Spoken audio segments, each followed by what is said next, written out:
এখন আবার লাগতেছে দেওয়া যায় ওই ভাইকে অন্য ভাই কি আছে গো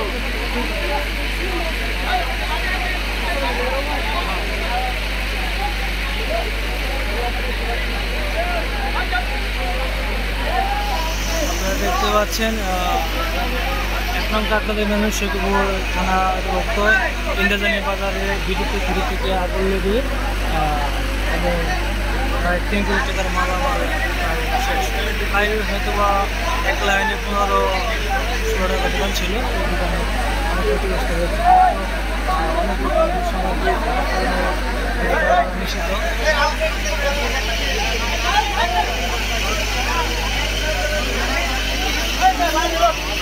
দেখতে পাচ্ছেন যেটুকু মালামাল গাড়ি করতে বলেছে সেটুকু মালামাল রাস্তায় রাখা হয়েছে ফায়ার সার্ভিসের ঘটনাস্থলে ফায়ার সার্ভিসের ইউনিট তর্ক চলছে এবং শেখপুর থানা পুলিশ অত্যন্ত গুরুত্বপূর্ণ দায়িত্ব পালন করে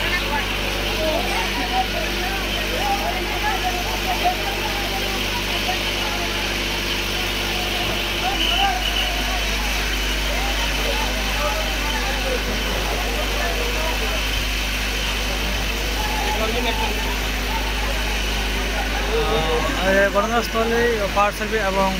পুলিশ মহোদয় শেখপুর থানায় নিয়োজিত ছিল এবং খুব কঠিন অবস্থানে ফায়ার সার্ভিস টিম কাজ করছে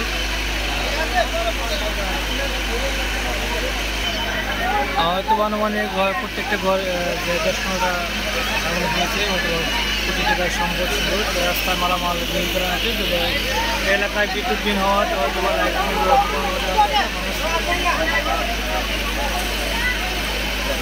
তাদের মাল সামানা টাকা ব্যবস্থা করতেছি এবং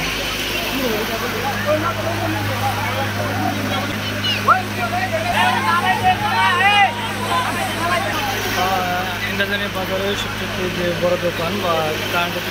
আগুন লাগার পরে তেলের যে গোদাম ছিল গোদাম থেকে আগুন লাগার পরে প্রায় 15-20 দোকান এখন কমেছে এবং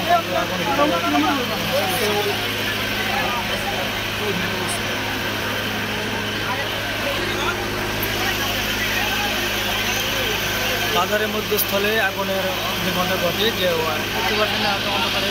বিদ্যুৎ খুঁটি দেখা যাচ্ছে ট্রান্সফরমার লাইন থেকে আগুন শুরু হয়েছে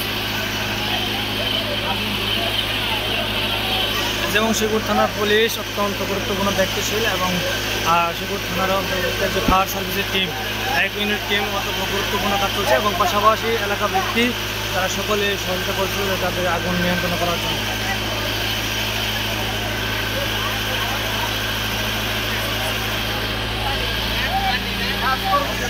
আগুন এখন মোটামুটি নিয়ন্ত্রণ দিকে হয়তো বা আর কিছুক্ষণ সময় লাগে যেহেতু 1 লাইনে প্রায় সারি সারি অনেক থাকা সত্ত্বেও একের পর এক আগুন লেগে তাদের যে ক্ষতিগ্রস্ত পায় অনেক কোটি কোটি টাকার সম্পদ নষ্ট হয়েছে স্থানটা হচ্ছে 1 নং কাকরাদি ইউনিয়ন ইন্দ্রাজানি বাজার শেখপুর টাঙ্গাইল যেহেতু জনস্রোত মানুষের গণজোয়ার আস্তে আস্তে বাড়তি হয়েছে এর জন্য এখন আগুন মোটামুটি নিয়ন্ত্রণ